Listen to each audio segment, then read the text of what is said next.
Nobody saw this coming. Not Dave Chappelle, not his fans, and definitely not the internet. It started with one sentence, one casual moment that should have passed quietly, but instead triggered one of the angriest reactions we've seen in a long time. Dave Chappelle mentioned Diddy, and everything changed. At first, people tried to understand it. They replayed the clip. They listened again. Maybe he misspoke. Maybe it was taken out of context. But the more people watched, the clearer it became. This wasn't a joke. This wasn't satire. This sounded like support.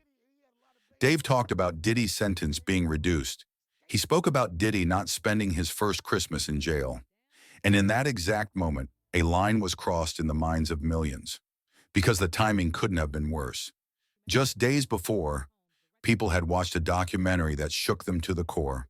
Not gossip, not theories, visual proof, audio recordings, images that felt disturbing, meetings that were never supposed to be public, clips that changed how people saw everything. After watching that, emotions were already boiling.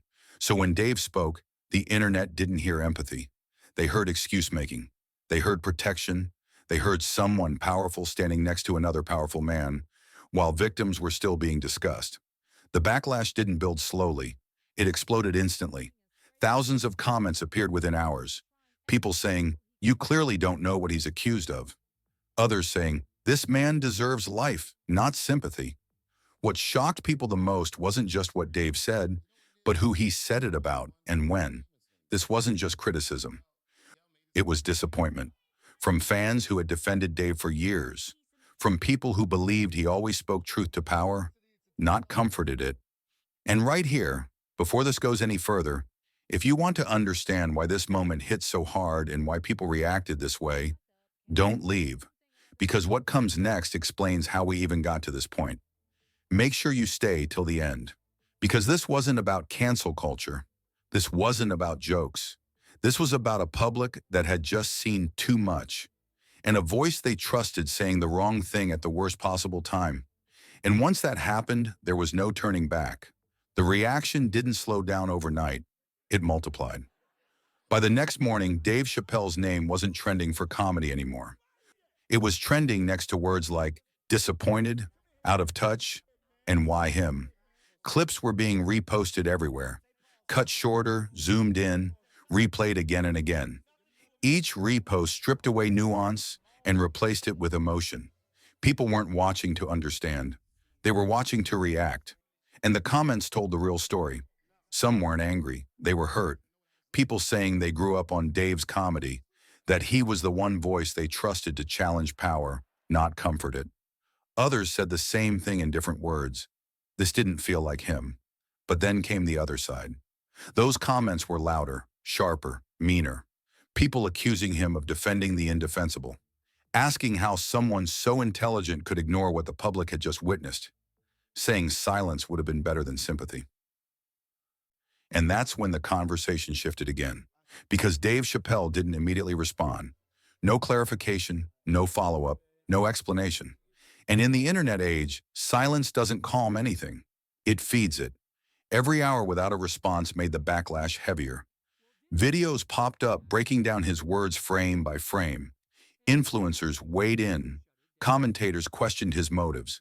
Fans argued with fans. Strangers argued with strangers.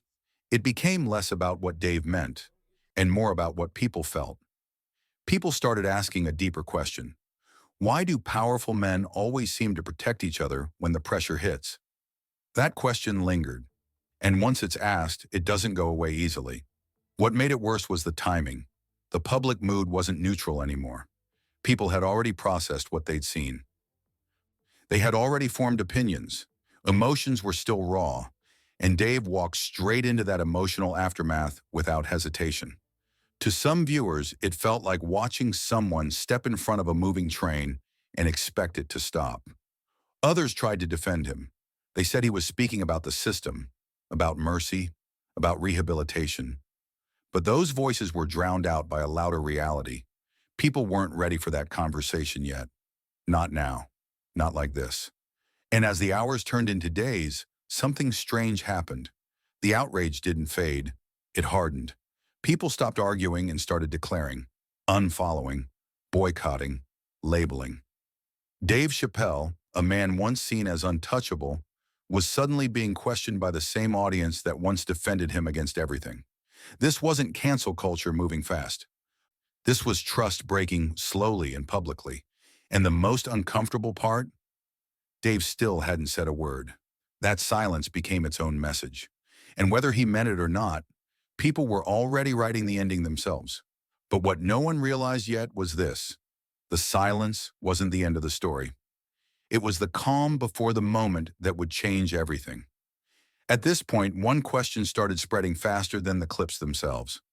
Why would Dave Chappelle choose this moment to speak the way he did? Because to the public, this wasn't random. It felt calculated, or worse, careless. People began revisiting Dave's past interviews, his old stand-up moments, his history of calling out systems, governments, corporations. The same man who once walked away from millions to protect his voice was now being accused of protecting someone else's power. And that contradiction hit hard. Online debates turned deeper. This wasn't just about comedy anymore. It became about influence, about responsibility, about what happens when someone with a massive platform speaks while emotions are still raw. Some viewers said Dave was talking about mercy, not innocence. Others said that distinction didn't matter. Not now, not after everything people had just seen. Because once graphic details and disturbing evidence enter the public space, the conversation changes forever. The audience stops listening with curiosity and starts listening with judgment. And that's exactly where this landed. Every second Dave stayed silent, the narrative grew without him. People filled in the gaps themselves. Some assumed he knew more than he was saying. Others assumed he didn't care. Neither assumption helped him. So here's the real question everyone started asking themselves. When the evidence is this heavy, should influential voices step back or speak louder? Before going deeper into this video, make sure to like this video, subscribe to our channel, and hit the bell icon. That's how you'll never miss any breaking updates like this. Now let's get back to the story, because while the public was focused on Dave's words, something else was happening quietly in the background. The conversation was shifting away from what he said and toward why it mattered so much. People began connecting dots, not legal dots, cultural ones, the pattern of powerful figures closing ranks, the familiar feeling that consequences always arrive late if they arrive at all. And suddenly, Dave Chappelle wasn't being judged as a comedian. He was being judged as a symbol of whether fame still shields people, a symbol of whether truth still matters more than loyalty, a symbol of whether accountability really exists at the top. This wasn't a mob reaction anymore. It was a moral one. And once a story enters that territory, it stops being about intent and starts being about impact. The impact of a few sentences, the impact of timing, the impact of choosing the wrong words in a moment that demanded silence or clarity. What Dave may not have realized is that by saying so little, he had triggered something much bigger than backlash. He had triggered a reckoning. And what came next would prove that this wasn't just another viral controversy. It was the moment the conversation crossed a line it could never uncross. As the noise grew louder, something subtle but important changed. People stopped reacting emotionally and started listening carefully. They rewatched every word, every pause, every expression, not to attack, but to understand. Because when disappointment replaces anger, the questions get sharper. What exactly was Dave trying to say? Some argued he was criticizing the system, not defending the man, that he was talking about sentencing, not guilt, that he was pointing at punishment, not crimes. But the audience wasn't separating those lines anymore. Not after what they had just seen, not after what had already been exposed. In moments like this, intention loses to perception. And perception had already been shaped. Online discussions shifted tone. Instead of rage, there was disbelief. Instead of insults, there were long threads. People explaining why this moment felt wrong, why it hurt more than it angered. For many, Dave wasn't just another celebrity. He was a voice that once stood outside the system. Someone who refused to play by industry rules. Someone who spoke when others stayed quiet. And that's why this felt different. When someone like that speaks in a way that feels protective, even unintentionally, the silence around victims suddenly feels louder. And then came the comparisons. People started asking why sympathy always seems to arrive so quickly for the powerful, but never with the same energy for those harmed along the way. Why conversations about mercy begin before conversations about accountability are even finished. Those questions didn't need answers to be damaging. They only needed to exist. Meanwhile, the pressure continued to build. Media outlets picked up the story.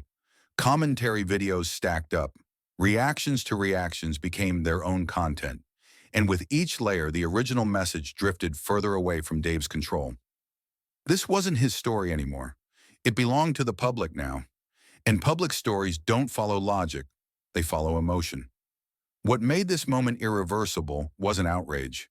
It was the realization that something had shifted, that a line had been crossed quietly without shouting, without drama. Trust doesn't break in explosions. It breaks in pauses. And the pause after Dave's words was long enough for people to decide how they felt. Still, many believed this would fade. That time would smooth things over, that another headline would replace this one. But they underestimated one thing. The audience had changed. People weren't consuming this as entertainment. They were processing it as reality, as part of a larger pattern they'd seen too many times before. And once that realization set in, this was no longer about Dave Chappelle. It was about what happens when even the most respected voices misread the moment, because the moment doesn't forgive easily, and the next turn in this story would make it clear. This reaction wasn't peaking, it was settling in. Then came the turning point. Not a new clip, not a statement, not an apology. It was the moment people realized this conversation was no longer about words. It was about weight. The weight of evidence the public had already seen. The weight of stories that had been ignored for years. The weight of power deciding when compassion is appropriate and for whom. That's when the tone fully changed. People stopped waiting for Dave Chappelle to explain himself. They stopped hoping for clarification. Instead, they began drawing a line between what they expected from him and what they had just witnessed. And that gap felt too wide to ignore. This wasn't outrage culture anymore. It was reflection, viewers asking themselves why they felt uncomfortable, and realizing the answer had nothing to do with comedy. It had to do with timing. Because when society is already processing exposure, empathy aimed in the wrong direction doesn't feel humane. It feels dismissive, even if that wasn't the intention. That's the moment this became irreversible. Once public trust shifts from confusion to clarity, it doesn't bounce back quickly. It settles, quietly, permanently. And that clarity was simple. This was not the time for soft words. People wanted accountability before mercy, truth before forgiveness, listening before commentary. Instead, they felt like the conversation had skipped ahead. And in that skip, something broke. Dave Chappelle didn't lose his audience overnight. He lost something more fragile, alignment. The alignment between who people believed he was and what they expected him to represent in moments like this. From that point forward, every silence felt heavier. Every appearance felt different. Every future word would now be filtered through this moment. That's the cost of speaking at the wrong time. And as the public moved on from reacting to deciding, one truth became impossible to ignore. This wasn't about canceling anyone. This was about a cultural shift where influence no longer comes without consequence.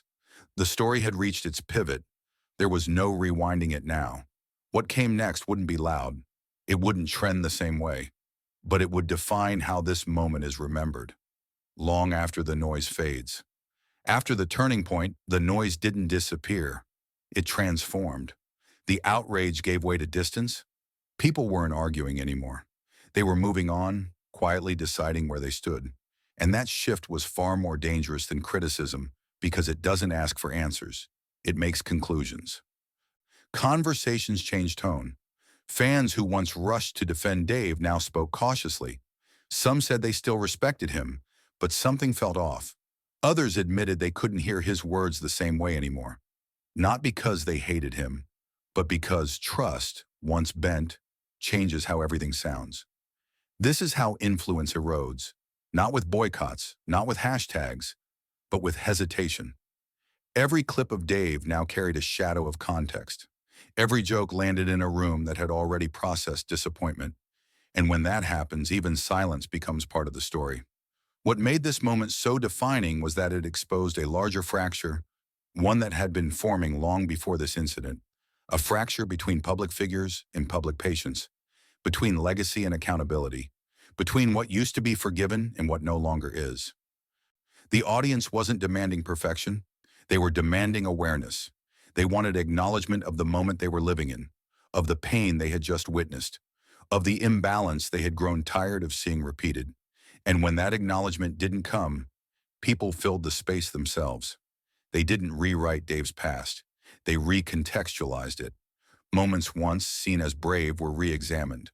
Lines once praised were reconsidered, not erased, but reframed.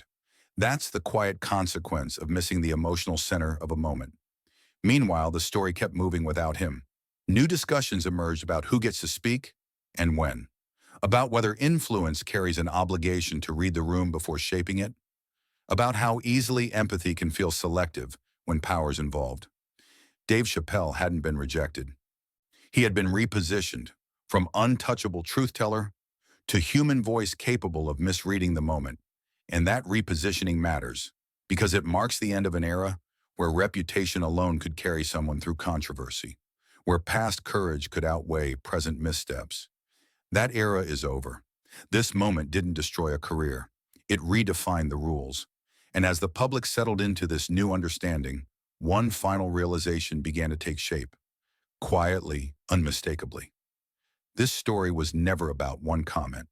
It was about what happens when the culture changes, and not everyone notices at the same time. What comes next will decide how history remembers this moment, not for what was said, but for what was learned. The final turning point didn't arrive with a headline. It arrived with understanding.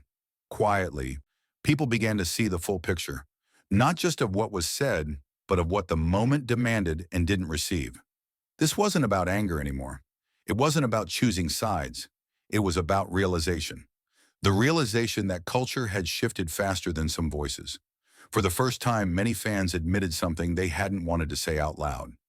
Respect doesn't disappear in one moment, but it can change shape forever. And that change is irreversible. Dave Chappelle didn't lose relevance. He lost insulation.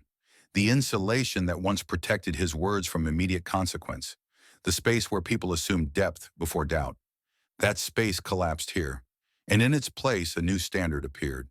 People weren't asking him to disappear. They weren't demanding silence forever. They were asking something simpler and harder. Read the room. Understand the weight. Know when the moment isn't yours to guide. That was the lesson. Because this wasn't a failure of intelligence. It was a failure of timing. And timing in moments like this is everything. What made this the main turning point was acceptance. Acceptance that no voice, no matter how respected, is above the emotional reality of the public. Acceptance that empathy without alignment can feel hollow. Acceptance that accountability now arrives before forgiveness, not after. And once that acceptance settled in, the story found its ending. Not with cancellation, not with redemption, but with clarity. Dave Chappelle became part of a larger conversation he didn't start and couldn't control. A conversation about power, influence, and the responsibility that comes with both. This moment didn't erase his legacy. It added a chapter to it, a chapter that will be remembered not for outrage, but for what it revealed. That even the strongest voices must listen as carefully as they speak. That silence can be safer than sympathy at the wrong time, and that the culture no longer waits for anyone to catch up. Because once the public sees the truth clearly, there is no going back to the way things sounded before.